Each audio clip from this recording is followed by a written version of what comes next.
काल कोल्हापुरात ज्या पद्धतीनं आपल्या सर्वांनी पेपर बघितला, आपल्या सर्वच वृत्तवाहिन्यांवरती जी बातमी झळकली, ही कोल्हापूरकरांच्यासाठी किंवा आम्हा लोकांच्यासाठी सुद्धा खूपच अतिशय धक्कादायक आहे.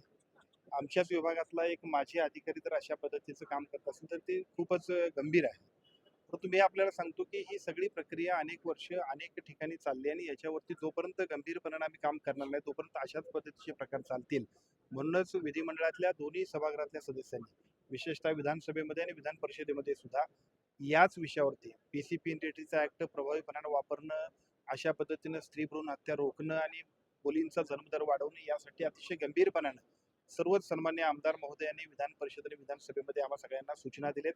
त्या सगळ्यांच्या सूचनांच्या माध्यमातून एका बाजूला मोकाची कारवाई म्हणजे मोका लावणं, दुसऱ्या बाजूला कायद्यातली कलमं कडक करणं आणि त्याचबरोबर स्वतंत्र टास्क फोर्स नेमणं, अशा पद्धतीचे 3 निर्णय आपण घेतलेत. आपण बघितलं असाल तर कालची घटना ही कालची नाही.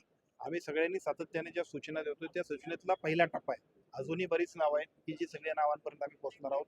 अजूनही बरेचसे लोक आहेत की जे सगळे आमच्या रडारावरती आहेत. त्या सगळ्यांना सुद्धा या माध्यमातून कारवाईला सामोरं जावं लागेल आणि केवळ कारवाईला सामोरं नाही तर भविष्य काळामध्ये अशा पद्धतीचे प्रकार होऊ नयेत यासाठी ज्या ज्या उपाययोजना करायला पाहिजेत त्या संपूर्ण राज्यभरासाठी आम्ही करतो.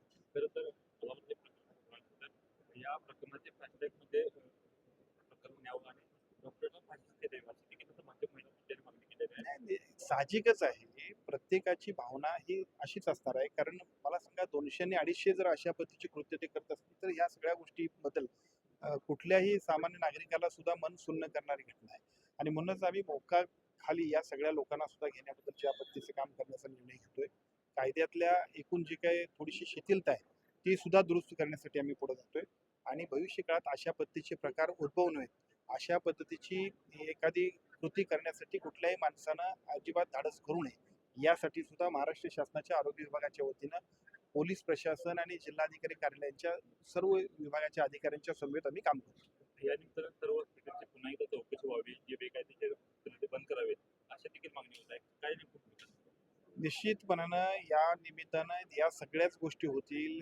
खरं तर पीसीपी एनडीटी ऍक्टच्या बद्दलची परवानगी घेतली नव्हती, हॉस्पिटलचं रजिस्ट्रेशन झालेलं नव्हतं आणि तरी सुद्धा त्यांचं काम सुरू होतं. हे एका बाजूला त्या डॉक्टरांच्या दृष्टीनं, दुसऱ्या बाजूला आमच्या विभागाच्या दृष्टीनं सुद्धा चुकीचं आहे. त्यामुळं याच्याबद्दल सुद्धा एक धडक मोहीम आम्ही घेऊ.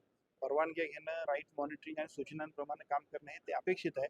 या दोन्ही गोष्टींमध्ये एका बाजूला त्या संबंधित हॉस्पिटलनं आणि दुसऱ्या बाजूला आमच्या यंत्रणेतल्या सुद्धा काही लोकांनी दुर्लक्ष केलंय. दोन्हींवरती सुद्धा कारवाई होणार. खरं तर कोल्हापूर म्हणजे ताराराणींचा जिल्हा म्हटला जातो आणि याच कारवाईची जिल्ह्यामध्ये अशी शोकांतिका आहे की अशा पद्धतीने मुलींना गर्भातच मारलं जातं. यासाठी कोणती जनजागृतीसाठी मोहीम राबवली जाणार आहे का? याला तो जातो पर्यंत अटक होती, परत आरोपी सुटतात, परत हे सगळे प्रकार चालू होतात. त्यामुळे हे थांबवण्यासाठी खूप कठोर कारवाई काय हा, प्रचंड समाजमन धक्कादायक आहे की व्यक्ती अध्यपदवी काम केलेली व्यक्ती आणि कोल्हापूरचे झाले एक समाजमन धक्कादायक झालेला आहे. काय सावध ते मी आपल्याला एवढंच सांगतो की आपण एका बाजूला या सगळ्यासाठी अजून चांगल्या पद्धतीनं आम्ही याच्यासाठी खूप चांगल्या पद्धतीनं आपण ऑनलाईन आम्ही सगळ्या लोकांच्यासाठी या सगळ्या माहिती देणाऱ्यांसाठी, ज्याला खबरे म्हणतोय आपण, त्या खबऱ्यांसाठी सुद्धा 1,00,000 रुपयाचं बक्षीस दिलेलं आहे.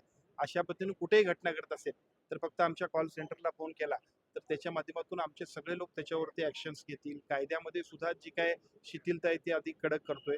आणि माझी आपल्याला विनंती आहे, ताराराणीच्या जिल्ह्यातले आपण असल्यामुळं आपली ही जबाबदारी आहे. पण मी आपल्याला सांगतो, जर ह्या कायद्याच्या टास्क फोर्सवर आम्ही काम करायला गेलो तर अजूनही खूप गंभीरपणाने कारवाई आम्हाला करायची आहे. आपल्याला लक्षात येईल की कदाचित कोल्हापूरच या संपूर्ण कामकाजामध्ये गतिमान पद्धतीने संपूर्ण राज्याला एक चांगल्या पद्धतीने मार्गदर्शन देऊ शकेल. ही घटना एक नाही, अनेक ठिकाणी अशा पद्धतीने आपल्या निदर्शनाचं आलं नाही तर आपण काय करणार? ही पूर्वी झालेल्या घटनेतनं आपण सगळेजण तिथं निघालो. अजून धागेदोरे आपण ज्यावेळेला तपासतो त्यावेळी याच्यापेक्षा अजून आपल्याला पुढच्या रूट दिसतील. हे इथंच नाही, जसं कोल्हापुरात आहे तसं संपूर्ण राज्यामध्ये सुद्धा धडक मोहीम घेऊन टास्क फोर्सच्या वतीनं आपण सगळेजण मिशन मोडवरती काम करणार आहोत. थँक्यू. थँक्यू.